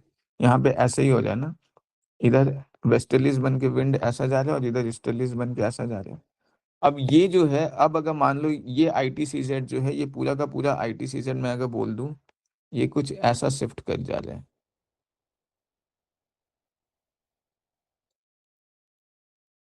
ये ऐसा शिफ्ट कर जा रहा है। ये जो है, ये ITCZ अब यहाँ नहीं होकर के यहाँ हो जाए। अब अगर ये ITCZ इस जगह पे होगा, तो अब क्या होगा, सन का रे ऐसे लो प्रेशर है तो एयर राइज करेगा, एयर राइज करने के बाद ये ऐसे एक्सपेंड करेगा, एक्सपेंड करने के बाद अब ये क्या होगा, कुछ ज्यादा दूर जा करके ठंडा होके गिरेगा ना। तो अब ये ईस्टर्लीज इधर आएगा, वेस्टर्लीज क्या हो गया, ऊपर चला गया ना। तो वेस्टर्लीज विंड जो है, अब ये पहले जो इस जगह पे जा रहा था वो थोड़ा ऊपर नॉर्थवर्ड शिफ्ट नहीं करेगा। यस तो बस सेम फेनोमेनन हो जाए कि अगर ITCZ नॉर्थवर्ड शिफ्ट कर रहा है तो वेस्टर्लीज भी क्या हो जाए, वो भी थोड़ा नॉर्थवर्ड शिफ्ट करेगा। अगर ITCZ साउथवर्ड शिफ्ट करेगा तो वेस्टर्लीज भी क्या होगा, थोड़ा साउथवर्ड शिफ्ट करेगा। तो वही यहाँ पे हो जाए कि इस जगह पे ITCZ जो है, जब विंटर सीजन है तो विंटर सीजन में क्या हो रहा है, ट्रॉपिक ऑफ कैप्रिकॉर्न के पास ITCZ है। तो ITCZ नॉर्मली हम लोग जब पढ़े थे तो वो कहाँ पे लेकर के चलते हैं, इक्वेटर पे लेकर के चलते हैं। ट्रॉपिक ऑफ कैप्रिकॉर्न पे सन का डायरेक्ट रे आ रहा है, मतलब ITCZ क्या हो गया, थोड़ा नॉर्थवर्ड, थोड़ा साउथवर्ड शिफ्ट कर गया। तो अब क्या होगा, सन का डायरेक्ट रे यहाँ पे आएगा, जो कि पहले, सॉरी मतलब वेस्टर्लीज यहाँ पे आएगा, जो वेस्टर्लीज पहले इधर आ रहा था। क्लियर है। नॉर्मल वेस्टर्लीज इधर जा रहा था, लेकिन विंटर सीजन में वेस्टर्लीज कहाँ पहुंच गया, यहाँ। क्योंकि ITCZ इधर ही नीचे बन जा रहा है, तो वेस्टर्लीज भी थोड़ा नीचे ही बनना स्टार्ट हो जा रहा है। वैसे ही नॉर्मल हाई प्रेशर एरिया जो है वो कहाँ पे बनता था, इस जगह पे बनता था, ये वाला पोर्शन में। बट क्योंकि ट्रॉपिक ऑफ कैंसर पे जब सन का डायरेक्ट रे आ जाए, तो वो हाई प्रेशर एरिया क्या हो जाए, थोड़ा नॉर्थवर्ड शिफ्ट कर जा जाए और इस रीजन में हाई प्रेशर एरिया हो जाए। क्लियर है। तो जिसकी वजह से यहाँ पे समर सीजन जो है वो ड्राई रह रहा है, और जो विंटर सीजन है, विंटर सीजन में अच्छा खासा यहाँ पे रेनफॉल देखने को मिलता है। क्लियर है। यस इस, हाँ, इस चीज को एक बार दोबारा अच्छे से सुन लेना अगर डाउट हो जाए तो। आगे अभी हम लोग देखते हैं। तो यहाँ का ये देखो, ये क्लाइमेट यहाँ पे ध्यान में रखो। खासियत ये है कि विंटर सीजन में रेनफॉल हो रहा है यहाँ पे। क्लियर है, वेस्टर्लीज वगैरह की वजह से, और समर जो है वो थोड़ा ड्राई होता है। बारिश अगर हम लोग देखें तो बारिश यहाँ पे बहुत ज्यादा नहीं होता है। अगर जैसे हम लोग देखें इक्वेटोरियल रेन फॉरेस्ट जो वर्षा वन है, इसमें बारिश बहुत ज्यादा होता है, तो पेड़ों का जो लंबाई है ये बहुत ज्यादा होता है, बहुत ज्यादा डेंस कैनोपी होता है, बहुत घना होता है। मॉनसून क्लाइमेट जो होता है वो डिसीडियस टाइप होता है, पतझड़ वाला मौसम होता है, यहाँ पे भी बारिश बहुत ज्यादा होता है, बट इसके कंपेयर में कम होता है। तो यहाँ पे पेड़ों का हाइट क्या होगा, थोड़ा कम देखने को मिलेगा, पेड़ घना भी कम होगा। मेडिटेरेनियन क्लाइमेट में क्या है, रेनफॉल और भी ज्यादा कम होगा, तो यहाँ पे क्या है, पेड़ और भी छोटे बौने टाइप दिखेंगे। क्लियर, और भी घना कम होगा। डेजर्ट वगैरह में क्या होता है, और भी ज्यादा कम घना देखने को मिलेगा। क्लियर है। रेनफॉल जितना ज्यादा होगा उस जगह का पेड़ों का लंबाई उतना ज्यादा होता है, और कैनोपी, ये जो कैनोपी है वो भी उतना ज्यादा घना और उतना ज्यादा ब्रॉड होता है। क्लियर है। तो वही है, इस जगह पे क्योंकि रेनफॉल बहुत कम है, तो ट्रीज कैसे होंगे, पेड़, छोटे छोटे पेड़ पौधे होंगे। क्लियर है। जड़ बहुत ज्यादा लंबा होगा, क्यों, ताकि जो भूजल है, ग्राउंड वाटर है, उसको एक्सट्रैक्ट कर सके। ऊपर हाइट कम होगा, यहाँ पे क्या है, पेड़ों का लंबाई बहुत ज्यादा है इक्वेटोरियल क्लाइमेट में, लेकिन जड़ बहुत गहराई तक नहीं गया है, वो इधर ऐसा फैला हुआ है। यहाँ पे मेडिटेरेनियन क्लाइमेट में क्या होता है कि पेड़ों का लंबाई छोटा है, लेकिन जड़ क्या है, बहुत गहराई तक जाता है। जो लीव्स होंगे, जो पत्ते होते हैं, वो कैसे होते हैं, रसीले होते हैं, स्मूथ शाइनी होते हैं। ये बिल्कुल कैक्टस वगैरह जो देखते हो ना, उसका पत्ता जैसा नहीं होता, बिल्कुल रसीले। क्यों, ताकि मतलब वो कम से कम पानी जो है वो बाहर ट्रांसपीरेशन के माध्यम से इवापोरेट करे। क्लियर है। तो ये सारा चीज ध्यान में रखना है। ये फेमस मेडिटेरेनियन क्लाइमेट हम लोग क्यों बोलते हैं, क्योंकि ये यहाँ पे मेडिटेरेनियन सी है। ये मेडिटेरेनियन सी की वजह से यहाँ पे ये क्लाइमेट बहुत ज़्यादा देखने को मिलता है, और इसी की वजह से इसको हम लोग मेडिटेरेनियन क्लाइमेट बोलते हैं। फेमस जो यहाँ पे शहर है, स्पेन, जो देश है, स्पेन हो गया, फ्रांस हो गया, इटली, यूगोस्लाविया, ग्रीस, ये सब में ये मेडिटेरेनियन क्लाइमेट वगैरह बहुत ज़्यादा देखने को मिलता है। अभी जो मतलब ये वाइन वगैरह जो होता है, वो जो एप्पल हो गया, ग्रेप्स, ऑरेंज, लेमन, ये सब जो फ्रूट्स वगैरह, फ्रूट्स के कल्टीवेशन के लिए ये जो साइट्रस फ्रूट हो गया, जो खट्टे फ्रूट्स होते हैं, जैसे ग्रेप्स वगैरह, ऑरेंज वगैरह हो गया, ये सब का कल्टीवेशन के लिए ये रीजन बहुत फेमस है। और जिस भी जगह पे फ्रूट्स का कल्टीवेशन बहुत ज़्यादा होता है, वैसे एरिया में हम लोग को क्या देखने को मिलता है, वाइन वगैरह का इंडस्ट्रीज बहुत स्टैब्लिश देखने को मिलता है। तो यहाँ पे ये वाइन इंडस्ट्रीज वगैरह इस रीजन में बहुत फेमस होता है। क्लियर है। इवन ये जो मेडिटेरेनियन क्लाइमेट है, यहाँ पे एग्रीकल्चर वगैरह भी ठीक ठाक हो जाता है। फेवरेबल एग्रीकल्चर कंडीशन है, और अगर एग्रीकल्चर अच्छा होगा तो इकोनॉमिक एक्टिविटी भी अच्छा होगा। देखो अब अगर एग्रीकल्चर इस रीजन में अच्छा हो रहा है, तभी देखो मैंने क्या बताया, एंशियंट टाइम में जिस जिस रीजन में एग्रीकल्चर अच्छा हो रहा था वो सारा रीजन डेवलप था। जैसे रोमन साम्राज्य इसी जगह पे था। इंडिया का ये जो गंगा नदी वाला घाट है, यहाँ पे एग्रीकल्चर के लिए बहुत ज़्यादा फेवरेबल है। तो इस जगह पे हम लोग को क्या देखने को मिलता है, मौर्य साम्राज्य, गुप्ता साम्राज्य, दिल्ली, मुगल, ये सब जब तक केवल खेती इंपॉर्टेंट था, तब तक ऐसे रीजन्स में तुम्हें क्या होगा, जिस भी जगह पे एग्रीकल्चर फ्लरिश है वहाँ पे बड़ा एम्पायर्स वगैरह देखने को मिलेगा। क्लियर है। ये भी यूपीएससी में एक बार क्वेश्चन पूछ रखा था कि साउथ इंडिया में बड़े एम्पायर्स नहीं देखने को मिलते। क्यों? क्योंकि वहाँ का जो जमीन है वो एग्रीकल्चर को बहुत ज़्यादा सपोर्ट नहीं करता। अब टेक्नोलॉजी आ गया है, तो उसकी वजह से फर्टिलाइजर्स वगैरह की हेल्प से साउथ इंडिया में भी अच्छा खासा एग्रीकल्चर होने लग गया। बट जब तक नॉर्मल बिना फर्टिलाइजर का हो जाता, तब तक साउथ इंडिया का जो जमीन था वो खेती के लिए बहुत अच्छा नहीं था। क्लियर है। और अगर एग्रीकल्चर नहीं होगा तो टैक्स कम आएगा सरकार के पास, टैक्स कम होगा तो उसके वजह से इकोनॉमी भी कम होगा, छोटा आर्मी होगा, छोटा इकोनॉमी होगा, ये सब कुछ। क्लियर है। तो ये जो है ये ध्यान में रखना, ये मेडिटेरेनियन टाइप ऑफ क्लाइमेट था, ये बहुत इंपॉर्टेंट कॉन्सेप्ट था, इसको ध्यान में रखना। कभी पूछा जा सकता है मेंस में, अभी तक नहीं पूछा गया बट पूछा जा सकता है, क्योंकि बाकी क्लाइमेट्स के बारे में पूछा जा चुका है। क्लियर है।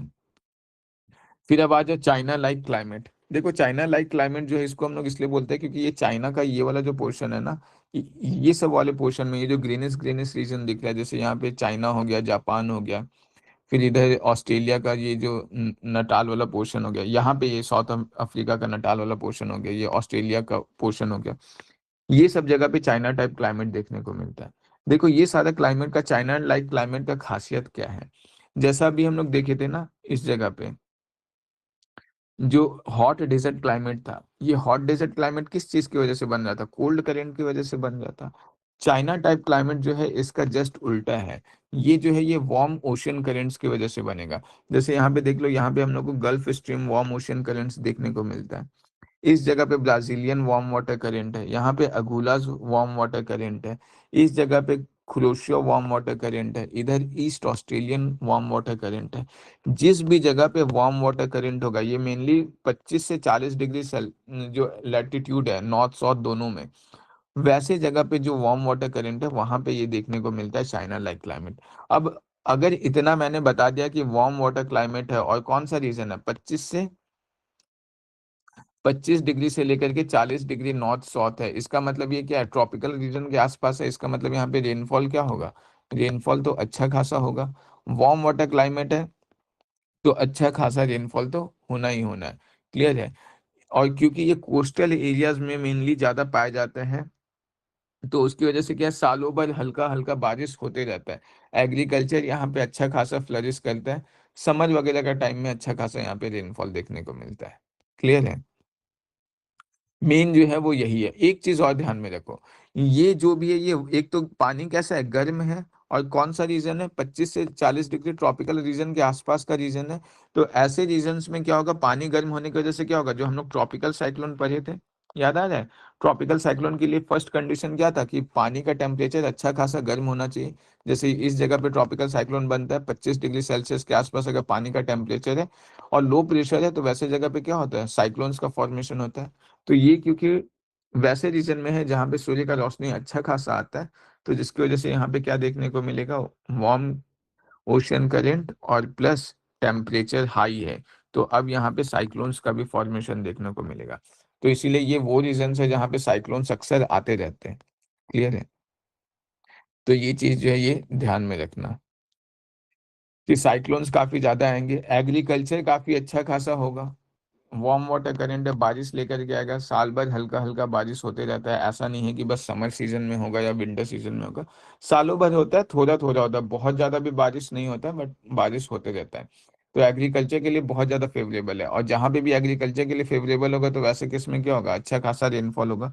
जैसे ये देखो, ये अगर चाइना का हम लोग मैप देखें ना, ये कुछ ऐसा है। चाइना का मैप, ऐसा कुछ है। तो चाइना का जो 94% पॉपुलेशन है वो केवल 94% पॉपुलेशन इसी रीजन में है, इससे भी कम, इतना रीजन में 94% पॉपुलेशन है। और बाकी जो 6% पॉपुलेशन है वो इस एरिया में रहता है। क्यों? क्योंकि इधर का जो जमीन है वो क्या है, यहाँ पे एग्रीकल्चर बहुत ज्यादा नहीं हो रहा है। इस रीजन में क्या है, खेती बहुत ज्यादा है। तो इधर क्या है, अच्छा खासा हम लोग को पॉपुलेशन देखने को मिलता है। तो ये जो था, ये हमारा चाइना टाइप क्लाइमेट था। फिर नेक्स्ट जो है, और काफी इंपॉर्टेंट है, ये हमारा है ब्रिटिश टाइप क्लाइमेट। क्लियर है? देखो, इसको हम लोग ब्रिटिश टाइप क्लाइमेट बोलते हैं क्योंकि ये इंग्लैंड का जो है वहाँ का क्लाइमेट है। बट ये केवल इंग्लैंड का क्लाइमेट नहीं है, पूरा का पूरा वेस्टर्न यूरोप का क्लाइमेट है। ये क्लाइमेट जो है बहुत हद तक जो है वो वेस्टर्लीज के से इन्फ्लुएंस होता है। यहाँ पे एक चीज देखो, क्योंकि ये जितना भी ये वाला पोर्शन हो गया, ये पोर्शन हो गया इधर, ये जितना भी जो ब्रिटिश टाइप क्लाइमेट है ना, ये सारा का सारा कहीं ना कहीं मार्जिन्स पर है, मतलब कोस्टल एरियाज के आसपास पर है। इसीलिए इसको हम लोग कभी कभी जो है मार्जिन क्लाइमेट बोलते हैं, या फिर climate of the western Europe भी बोलते हैं, क्योंकि मेजरली ये जो है ये इसी रीजन में ज्यादातर देखने को मिलता है। जो लोग भी क्रिकेट देखते होंगे उन लोग को ये चीज पता होता होगा कि जब भी लंदन वगैरह में या फिर लॉर्ड्स वगैरह में मैच होता है, तो मौसम का कोई भरोसा नहीं होता है। पता चला अभी मतलब बहुत अच्छा धूप था, 1 घंटे बाद सडन बारिश होना स्टार्ट हो गया। उसके बाद फिर पता चला कि एक बैग ठंड आ गया। यहाँ पे इस क्लाइमेट का जो ब्रिटिश टाइप क्लाइमेट है, इसका खासियत ही यही है कि यहाँ पे वेदर बहुत फ्रिक्वेंट चेंज होता है, मतलब बहुत ही अनप्रेडिक्टेबल है। कुछ ऐसा अनुमान नहीं लगाया जा सकता कि अभी बारिश होगा, फिर अभी जो है वो ठंड आएगा। यहाँ पे ऐसा मतलब कभी कभी देखने को मिलता है कि एक ही दिन में चार मौसम आ जाता है, कि सुबह बारिश था, फिर दिन में गर्मी आया, फिर रात में ठंड आ गया। क्लियर है? मतलब अलग अलग 3-4 मौसम एक ही दिन में हो जाता है। तो वही यहाँ पे मैंने लिख भी रखा है कि समुद्री तटीय का जलवायु है यहाँ पे, क्योंकि यहाँ पे जो है कोस्टल एरियाज हैं, उसका जलवायु देखने को मिलता है। वेदर जो है वो बहुत ही ज्यादा अनसर्टेन है पूरे साल भर, कभी भी बारिश वगैरह आ जाता है। उसका रीजन ये है कि ये वो वाला एरिया है जहाँ पे फ्लड्स वगैरह का फॉर्मेशन बहुत ज्यादा होता है। याद है एयर मास फ्लड्स जो हम लोग पहले के लेक्चर में देख चुके हैं। तो यहाँ पे इस रीजन्स में क्या होता है कि फ्लड्स वगैरह का फॉर्मेशन बहुत ज्यादा होता है, वेस्टर्लीज का इन्फ्लुएंस है। क्लियर है? तो इन सब रीजंस की वजह से कभी भी यहाँ पे फ्लड्स की वजह से बारिश, रेनफॉल, बारिश स्टार्ट हो जाता है। वेस्टर्लीज वगैरह का इन्फ्लुएंस है तो वो रेनफॉल लेकर के आ जाता है। क्लियर है? फिर एयर मास वगैरह शिफ्ट कर जाए तो उसकी वजह से कोल्ड एयर, वार्म एयर, इस तरीके से ये जो है ये वाला पोर्शन चेंज होते रहता है। क्लियर है? और क्योंकि यहाँ पे एक चीज और देखो, ये वाला पोर्शन जो है ये वेस्टर्लीज के इन्फ्लुएंस में है, तो यहाँ पे भी सालों भर अच्छा खासा बारिश होता रहेगा। एग्रीकल्चर के लिए ये भी थोड़ा फेवरेबल रीजन होता है।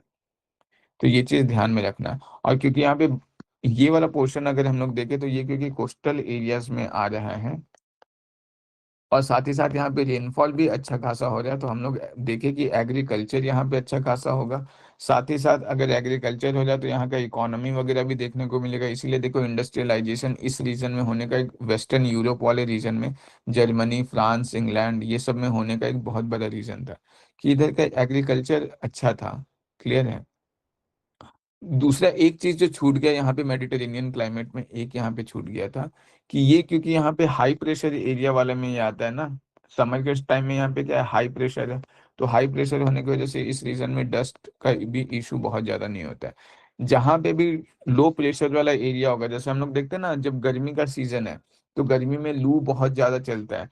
क्यों? क्योंकि गर्मी में क्या होता है, हवा, जैसे ये मान लो ये सरफेस एरिया है, अब यहाँ पे बहुत छोटा छोटा डस्ट पार्टिकल है। अब क्या है, हवा पूरा गर्म हो गया, गर्म होने के बाद हवा क्या होता है, राइस करता है।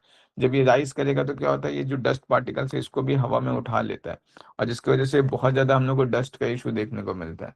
बट ये वाला जो ब्रिटिश टाइप क्लाइमेट वगैरह हो गया, या जो मेडिटेरेनियन क्लाइमेट हो गया, ये सब क्लाइमेट का खासियत ये है कि यहाँ पे डस्ट का इशू बहुत ज्यादा नहीं है। मतलब अगर तुम रूम 1 महीने तक भी सफाई ना करो तो कुछ बहुत ज्यादा खास डिफरेंस दिखेगा नहीं डस्ट का।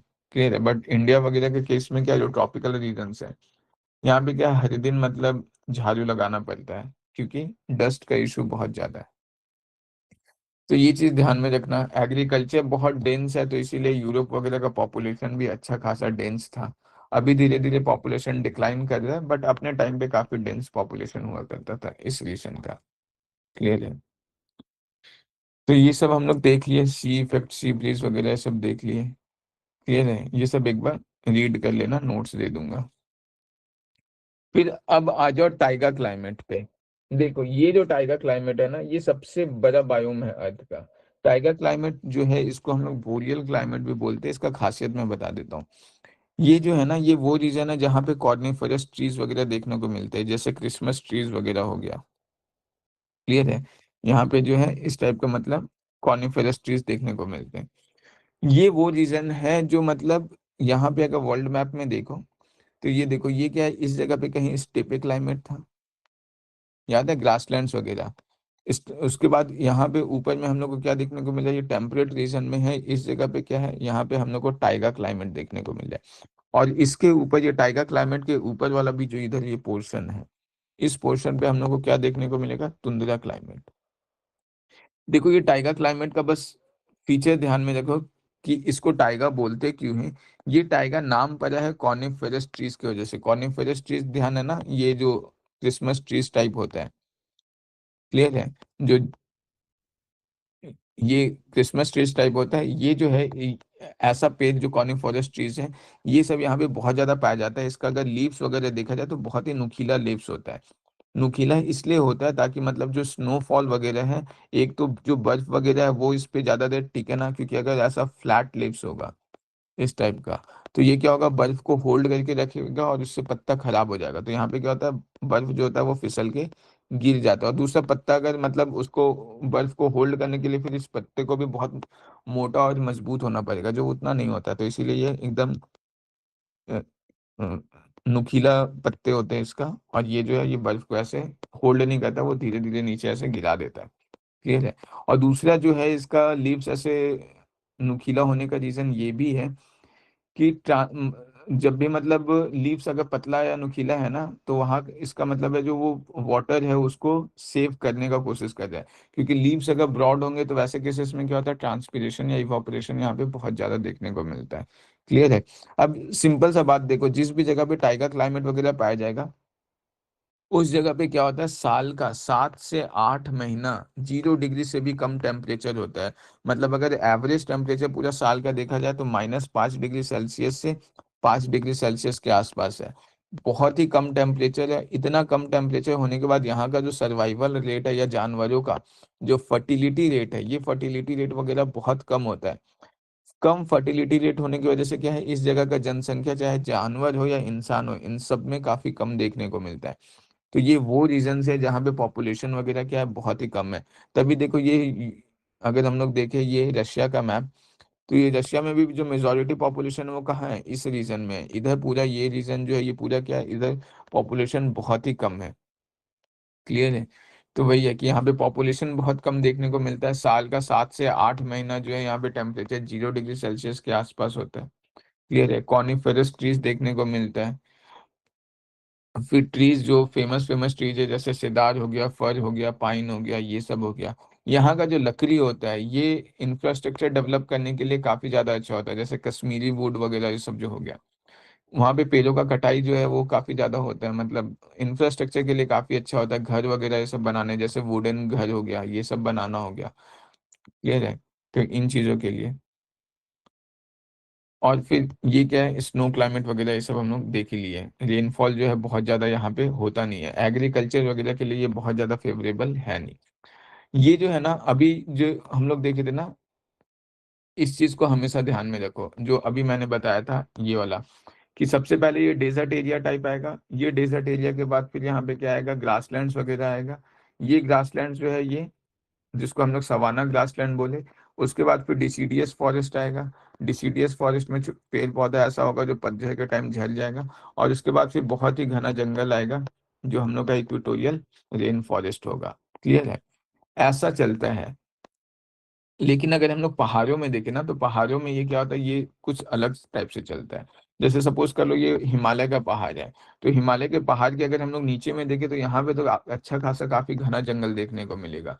उसके बाद जैसे जैसे हम लोग पहाड़ की ऊंचाई पे जाना स्टार्ट करेंगे, तो वैसे वैसे क्या होगा, ये जो जंगल जंगल पहले बहुत जो घना था, ये जंगल थोड़ा कम घना होता जाएगा। थोड़ा और ऊंचाई पे जाएंगे तो इधर ऊपर क्या होगा, कॉनिफेरस ट्रीज, ये जो नुकीले पेड़ है पाइन वगैरह के, ये सब हम लोग को देखने को मिलेगा। और ऊपर जाएंगे तो यहाँ पे क्या होगा, ग्रासलैंड्स वगैरह देखने को मिलेगा। मतलब ग्रासलैंड्स वैसे जैसे ये वैली ऑफ फ्लावर याद है, valley of flower national park Uttarakhand का जो है, तो ये इस टाइप से जो वैली ऑफ फ्लावर्स वगैरह हैं, मतलब इस टाइप का यहाँ पे पूरा ग्रासलैंड्स वगैरह देखने को मिलेगा।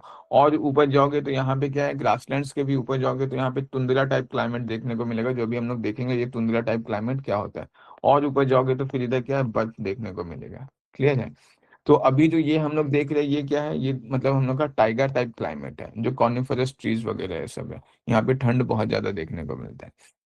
नेक्स्ट हम लोग जो आते हैं वो हमारा क्या है, तुंद्रा क्लाइमेट या पोलर या आर्टिक क्लाइमेट।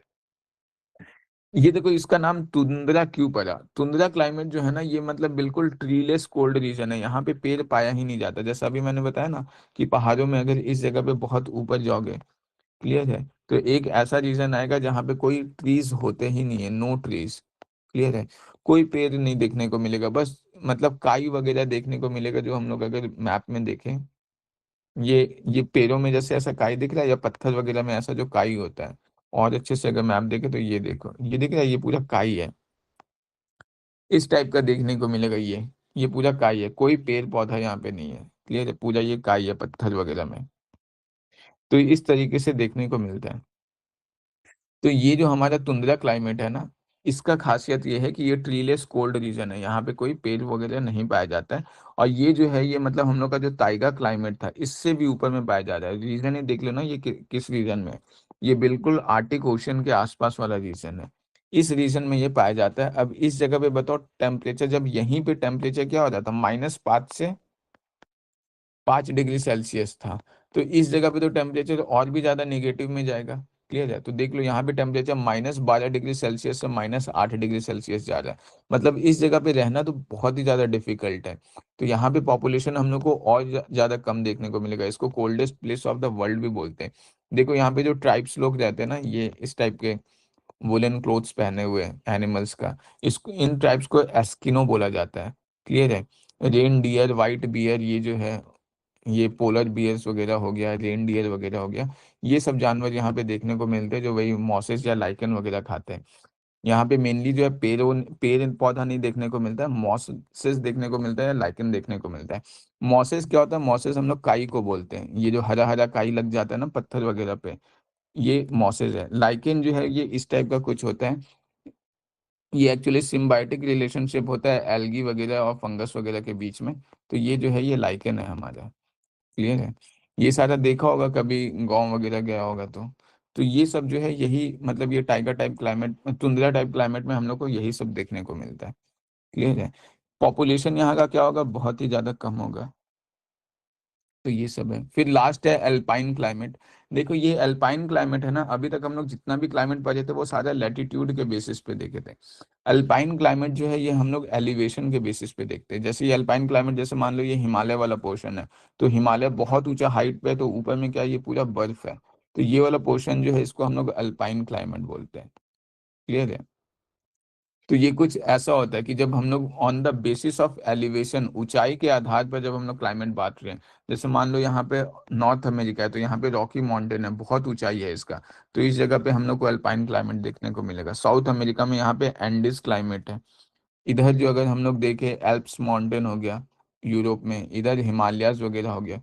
तो ये जब बहुत ऊंचाई वाला जो पोर्शन होता है, वैसे जगह पे हम लोग को अल्पाइन क्लाइमेट देखने को मिलता है। इसका फीचर बिल्कुल जो है वो तुंद्रा और टाइगा वाला ही है। ये तुंद्रा क्लाइमेट और जो टाइगा क्लाइमेट है ना, उसी का फीचर है इसका भी, अल्पाइन क्लाइमेट का भी। टेम्परेचर बहुत कम होगा, लगभग जो एरिया है वो बर्फ से ढका हुआ रहेगा। क्लियर है।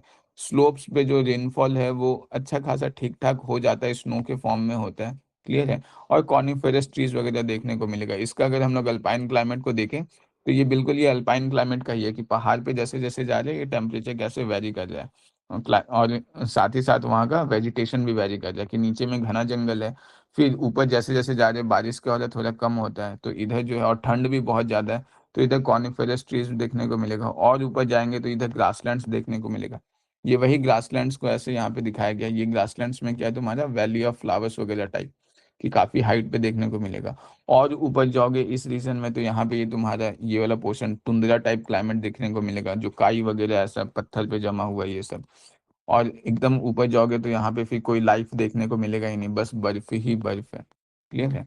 तो इस टाइप का जो होता है ये हमारा क्या, ये अल्पाइन टाइप क्लाइमेट है कि जो एलिवेशन पे वेरी करता है कि ऊंचाई है। और जैसे ऊंचाई पे, जैसे अगर हिमालयस भी जाओगे ना, जम्मू एंड कश्मीर वगैरह अगर जाओगे, तो वहाँ पे क्या होगा, ऐसे नीचे में क्या है, अच्छा खासा पेड़ पौधा काफी घना देखने को मिलेगा। ऊपर जाओगे तो कॉनिफेरस ट्रीज वगैरह थोड़ा ज्यादा देखने को मिलेगा। और ज्यादा ऊपर जाओगे तो पेड़ों का हाइट जो है वो छोटा होते जाएगा, इधर जो है वो ग्रासलैंड्स वगैरह बहुत ज्यादा देखने को मिलेगा। और ऊपर जाओगे तो मॉसेस एंड लाइकन देखने को मिलेगा, और ऊपर बहुत ज्यादा लाइफ देखने को मिलेगा नहीं, बस बर्फ ही बर्फ होगा।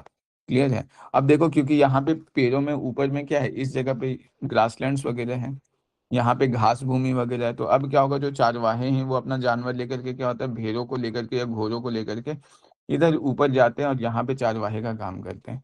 तो इधर ट्राइबल्स, मतलब ये जो पेस्टरल लाइफ है ये भी देखने को मिलता है, पेस्टरल इकोनॉमी वगैरह। क्लियर है? ये जो अल्पाइन क्लाइमेट वगैरह है ये मतलब बहुत ही ज़्यादा वैल्यूबल होता है, क्योंकि ये मतलब एक तो यहाँ का एयर जो है वो हवा बहुत ज़्यादा साफ होता है, सन रेज अच्छा खासा आता है, और साथ ही साथ यहाँ का मतलब जो ट्रीज है ना, मतलब वो हीलिंग पर्पस के लिए, जैसे बहुत सारा बीमारी वगैरह होता है उन सब चीज़ों को ठीक करने के लिए भी बहुत ज़्यादा होता है।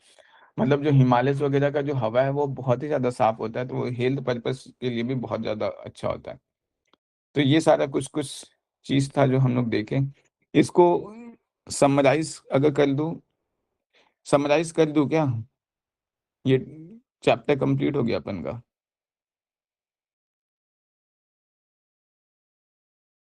हेलो? Yes sir. आ गया समझ में सबको? Yes sir. चलो ठीक है। कोई ऐसा टॉपिक जो किसी को समझ में नहीं आया?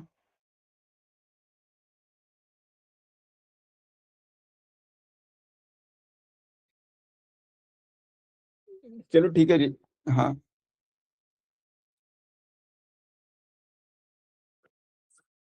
ट्रॉपिकल रेन फॉरेस्ट और मरीन,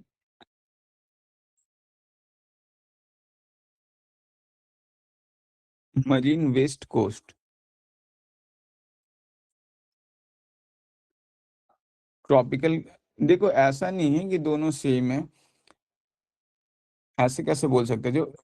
हाँ। एक एक equatorial climate and marine west coast, नहीं नहीं, दोनों सेम नहीं है। क्लियर है? देखो जो इक्वेटोरियल क्लाइमेट है ना, ये तो मतलब पूरा इक्वेटर रीजन पे है। यहाँ पे मरीन वेस्ट कोस्ट में नाम से ही पता चल जाए कि ये तो एक मरीन वाला रीजन है, मतलब कोस्टल रीजन है, और वो भी वेस्ट कोस्ट में है। क्लियर है? मतलब वेस्टर्न कोस्टल एरिया है, और इक्वेटोरियल क्लाइमेट का तो कोस्ट से कोई लेना देना ही नहीं है। क्लियर है? बहुत बार अपन नोमेनक्लेचर से भी कर लेते हैं। एक काम करो, अभी ना रिकॉर्डिंग वो पॉज कर लेना, क्योंकि ये डाउट